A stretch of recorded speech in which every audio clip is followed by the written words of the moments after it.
Perkenalkan, nama saya Andrea Hasibuan, tingkat 2B, jurusan Farmasi Politeknik Kemenkes Medan. Pada kesempatan kali ini, saya akan sedikit mempresentasikan mata kuliah fitokimia sebagai ujian praktikum fitokimia untuk semester 4 saya. Adapun keenam materi tersebut, yaitu yang pertama adalah persiapan sampel, dua maserasi, yang ketiga kristalisasi, yang keempat rekristalisasi, yang kelima sokletasi, dan yang keenam adalah identifikasi senyawa. Sampel. Persiapan sampel simplicia adalah bahan alamiah yang dipergunakan sebagai obat yang belum mengalami pengolahan apapun juga, dan kecuali dinyatakan lain. Simplicia merupakan bahan yang dikeringkan. Simplicia terdiri dari simplicia nabati, simplicia hewani, dan simplicia pelikan atau mineral. Simplicia nabati adalah simplicia yang berupa tanaman utuh, bagian tanaman atau eksudat tanaman. Yang dimaksud dengan eksudat tanaman adalah isi sel yang secara spontan keluar dari tanaman atau dengan cara tertentu dipisahkan dari tanamannya. Simplicia hewani adalah simplicia yang berupa hewan utuh, bagian hewan yang berguna yang dihasilkan oleh hewan dan belum berupa zat kimia murni. Sedangkan simplicia pelikan atau mineral adalah simplicia yang merupakan bahan pelikan atau mineral yang belum diolah atau telah diolah dengan cara sederhana dan belum berupa zat kimia murni untuk menjamin keseragaman senyawa aktif, keamanan maupun kegunaannya. Simplicia harus memenuhi persyaratan minimal, dan untuk memenuhi persyaratan minimal tersebut ada beberapa faktor yang berpengaruh, antara lain yang pertama, bahan baku simplicia, yang kedua, proses pembuatan simplicia termasuk cara penyimpanan bahan baku simplicia, yang ketiga, cara pengepakan dan penyimpanan simplicia. Yang kedua, maserasi. Maserasi atau maserare artinya merendam. Maserasi adalah interaksi selama waktu tertentu dengan cara merendam simplicia dalam pelarut bukan air, atau pelarut non-polar, atau setengah air, misalnya etanol encer. Bisa dilihat di dalam Farmakope Indonesia tahun 1995. Maserasi merupakan proses yang paling tepat di mana obat yang sudah halus memungkinkan untuk direndam dalam menstrum atau pelarut sampai meresap dan melunakkan susunan sel, sehingga zat-zat yang mudah larut akan melarut. Teknik maserasi. Maserasi pada umumnya dilakukan dengan cara 10 bagian simplicia dengan derajat halus yang cocok dimasukkan ke dalam bejana. Kemudian dituangi dengan 75 bagian cairan penyari, ditutup dan dibiarkan selama 3 hari, disertai, ampas diperas. Ampas ditambah cairan penyari secukupnya diaduk dan diserkai, sehingga diperoleh seluruh sari sebanyak 100 bagian. Bejana ditutup, dibiarkan di tempat sejuk, terlindungi dari cahaya, selama 2 hari, kemudian endapan dipisahkan. Prinsip maserasi. Penyarian zat aktif yang dilakukan dengan cara merendam serbuk simplicia dalam cairan penyari yang sesuai selama 3 hari pada temperatur kamar terlindungi dari cahaya. Cairan penyari akan masuk ke dalam isi sel melewati dinding. Tujuan pengadukan. Pengadukan bertujuan untuk meratakan konsentrasi larutan di luar butir serbuk simplicia, sehingga dengan pengadukan tersebut tetap terjaga adanya perbedaan konsentrasi sekecil-kecilnya antara larutan di dalam sel dengan larutan di luar sel.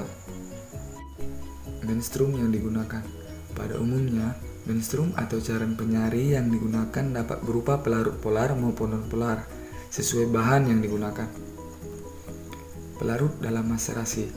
Farmakope Indonesia menetapkan bahwa sebagai cairan penyari adalah air, etanol, etanol air atau eter. Etanol dipertimbangkan sebagai penyari karena lebih selektif, kapang dan mikroorganisme sulit tumbuh dalam etanol 20% ke atas, tidak beracun, netral, absorpsinya baik. Kelebihan dan kekurangan maserasi. Kelebihannya, yang pertama, unit alat yang dipakai sederhana, hanya dibutuhkan bejana perendam. Yang kedua, biaya operasionalnya relatif murah. Ketiga, tanpa pemanasan. Dan yang keempat, baik digunakan pada industri OT skala kecil. Sedangkan kekurangan dari maserasi adalah yang pertama, proses penyariannya tidak sempurna karena zat aktif hanya mampu terinteraksi sebesar 50% saja. Yang kedua, prosesnya lama, butuh waktu beberapa hari. Dan yang ketiga, perlu penyarian banyak.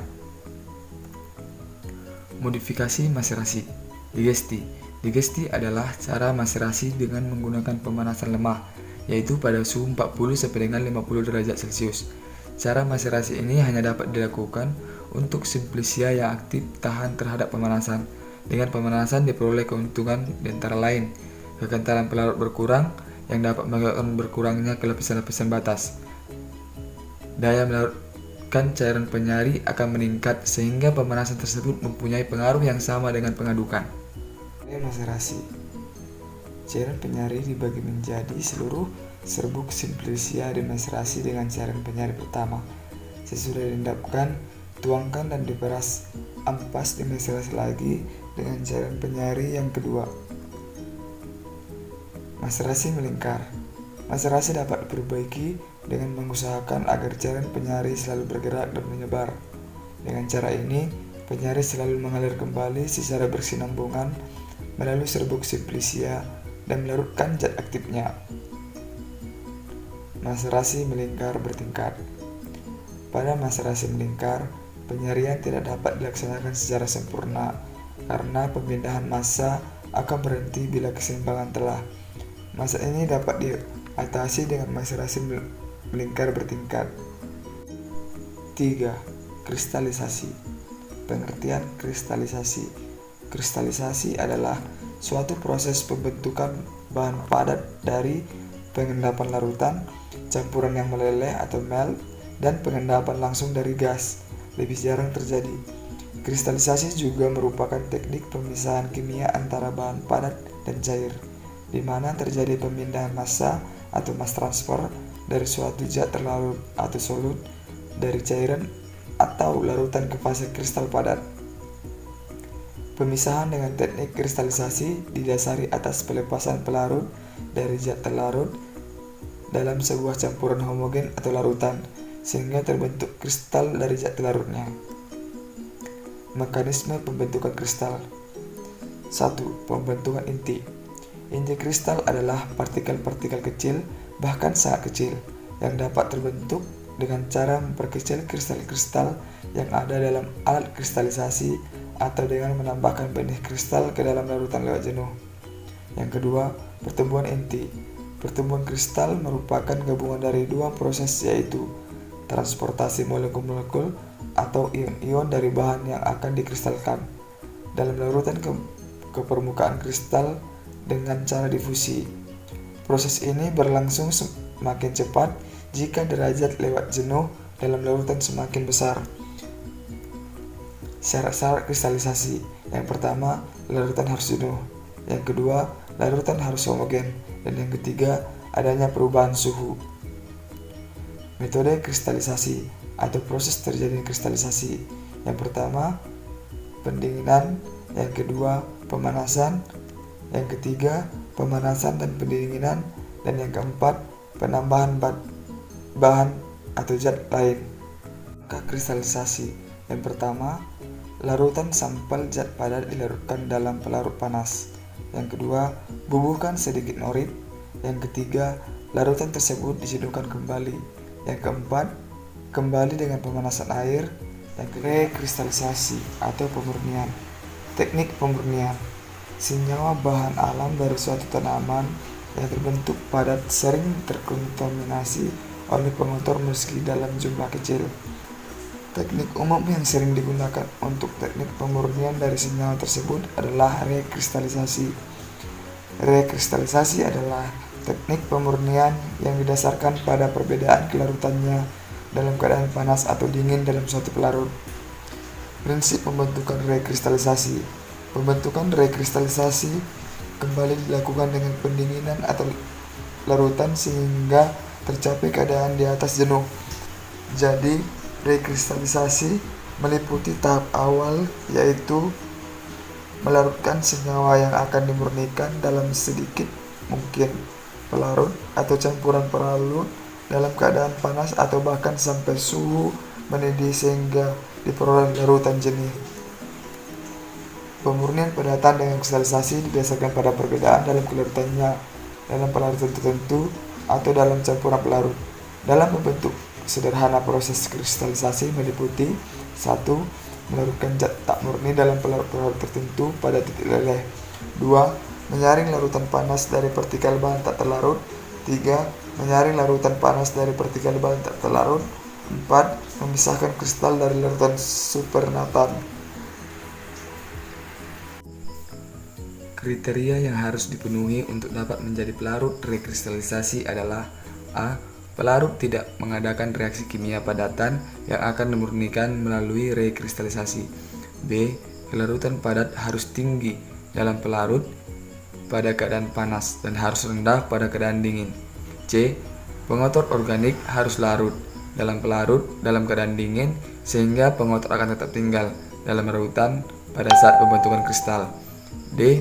Pengotor organik tidak larut dalam pelarut meskipun dalam keadaan panas, sehingga dapat dipisahkan dengan jalan menyaring larutan dalam keadaan panas.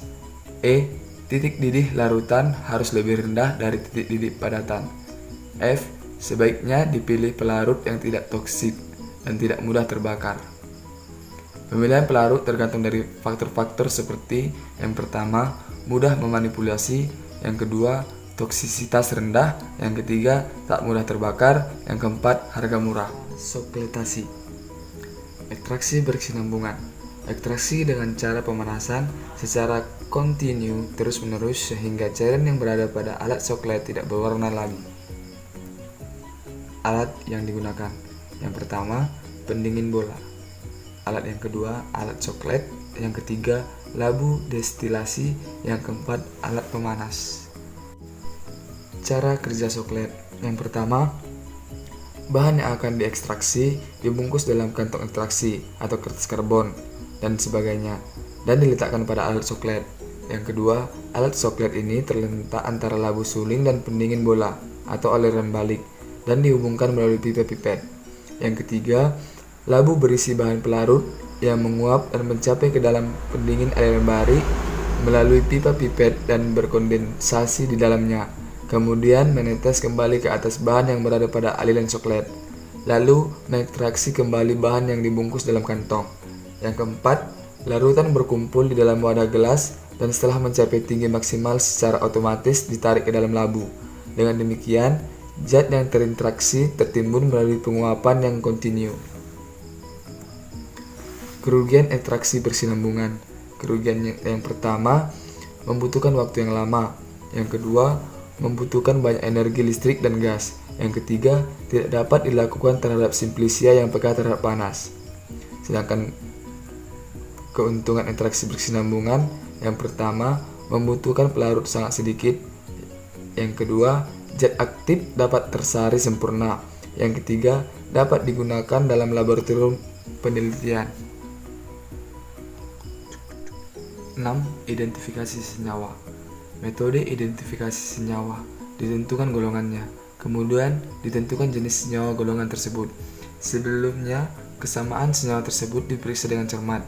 Artinya, senyawa itu harus membentuk bercak tunggal dalam beberapa sistem. KLT golongan senyawa dapat ditentukan dengan uji warna, penentuan kelarutan, bilangan RF, ciri spektrum UF. Uji biokimia dapat bermanfaat. Adanya glukosida dipastikan dengan hidrolisis menggunakan beta-glukosidase. Adanya glukosida minyak amandel dihidrolisa dengan mirosinase.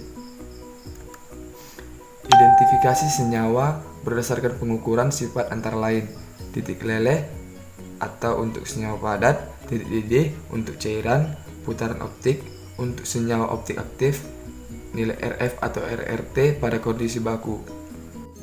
Kriteria untuk identifikasi fitokimia. Suplikan harus asli. Melakukan perbandingan tergantung kepada senyawa yang telah ditelaah. Pembanding kromatografi harus didasarkan kepada ko-kromatografi senyawa dengan senyawa asli tanpa pemisahan, paling sedikit 4 sistem. Kriteria itu misal pada waktu retensi pada KGC, KCKT, RF pada KLT, RF pada KKT. Pergerakan nisbi pada elektroforesis pada KLT. Untuk pembanding spektrum digunakan 2 cara. Idealnya semua spektrum UF, IM, dan RM1H harus dibandingkan. Contoh identifikasi senyawa pada metabolit sekunder, analisis hasil, analisis kualitatif, analisis tumbuhan ditujukan pada isolasi, identifikasi kandungan sekunder. Banyak komponen yang mudah diisolasi merupakan senyawa yang umum dijumpai dalam tumbuhan. Sukrosa mungkin mengkristal dari ekstraksi air tumbuhan, sitosterol dari fraktasi fitisterol. Sekian persentase yang dapat saya sampaikan. Jika ada kesalahan kata dalam penyampaian, saya minta maaf.